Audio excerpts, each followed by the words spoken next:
Vamos dar agora uma olhada na reação dos mercados sobre o anúncio do acordo provisório Irã-Estados Unidos. Vamos para a Central de Informações, conversar com o nosso editor de economia, Pedro Zanata. Pedro, tudo bem?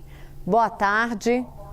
Como é que o petróleo está reagindo a essas movimentações? Atualizações contigo.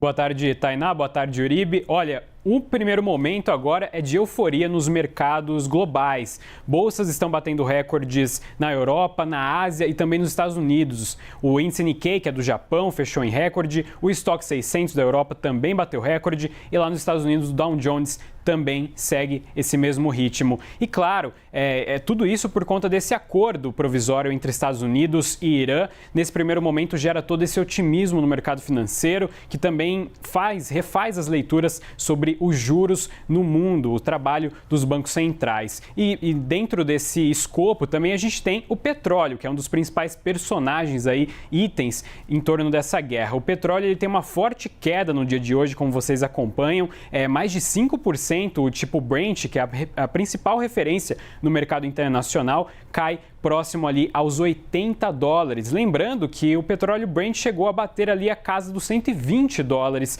ao longo dessa guerra entre Estados Unidos, Irã e Israel e o fechamento do Estreito de Hormuz. E o WTI, que é uma referência mais do mercado norte-americano, também cai bastante aí dentro dessa casa dos $80. Já olhando a bolsa, que eu falei, né, que todas as bolsas estão batendo recordes, o Ibovespa ele também não deixa de subir no dia de hoje, está aí aos 172 mil pontos, mas o que freia um pouco a Bolsa Brasileira, né, já que todas estão subindo muito mais do que esse 0,5% do Ibovespa, é justamente as ações da Petrobras, que já que o petróleo está caindo, os papéis da estatal caem e como ela tem um grande peso no Ibovespa, no mercado brasileiro, isso acaba freando as possibilidades de uma alta ainda maior do Ibovespa. O dólar também tem uma leve queda aí próximo do 0 a 0, mas operando aos R$5 praticamente. O que os investidores também calculam agora são as questões envolvendo os juros no mundo. Isso porque na quarta-feira a gente vai ter a super quarta, que é quando o Banco Central brasileiro e também o Banco Central americano decidem juros.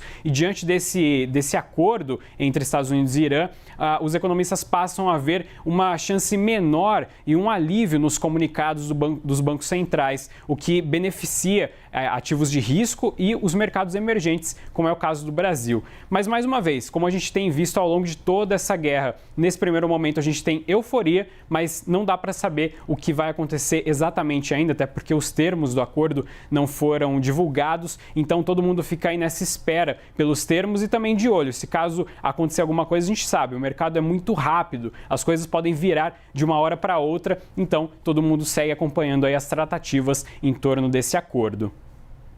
Saber, né, Pedro Zanata, se realmente ele vai se confirmar. Assinaram eletronicamente, o Américo Martins estava explicando que talvez seja o acordo final mesmo, que não ficou para sexta-feira, mas a gente vai precisar esperar exatamente para saber o que vai acontecer e se de fato Israel vai ser convencido a não fazer mais ataques ao Líbano, porque Benjamin Netanyahu e o Donald Trump não estão na melhor fase deles e a gente sabe que Benjamin Netanyahu tem uma estratégia política de continuar atacando o Líbano para se manter no poder.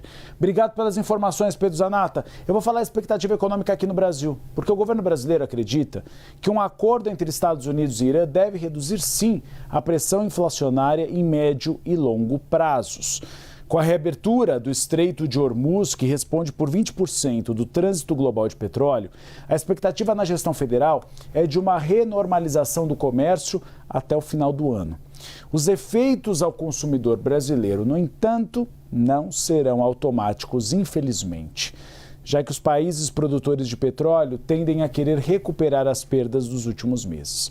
A aposta de assessores brasileiros com quem eu conversei, entre eles o ministro da Fazenda, Dario Durigan, é de que o cenário de normalização evite a manutenção ou aumento da taxa de juros, a Selic, nas próximas reuniões do Copom.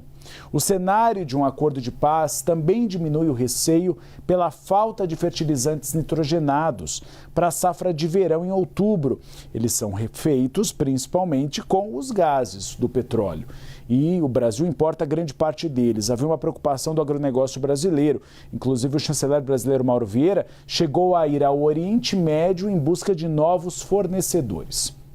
O IPCA, o Índice Oficial de Inflação, subiu 0,58% em maio, após uma alta de 0,67% no mês anterior. O resultado representou a maior taxa para o mês de maio em 5 anos. Muito desse aumento puxado pelo fechamento do Estreito de Hormuz, encarecimento do diesel e da gasolina, que encarece os produtos no supermercado. O IPCA de maio fez com que o índice voltasse a ultrapassar o teto da meta perseguida pelo Banco Central, que é de 3%, mas com aquela tolerância da banda de cima até 5,50%. Na próxima semana, o Copom define o novo patamar da taxa Selic, atualmente 14,5% ao ano. As expectativas de inflação seguem em alta e já ultrapassam 5,11% para este ano. Dario Durigan, tive uma conversa com o ministro da Fazenda e ele me foi claro. Ele acredita sim que esse acordo, caso fechado, e a reabertura do Estreito de Hormuz, que isso pode ter um efeito positivo sobre o preço dos produtos. Tainá Falcão. Ela está aqui, né? Fingindo que não está interessada muito na nossa conversa. Ela está porque ela compra muito tomate no mercado e o tomate está caro. E a batata inglesa.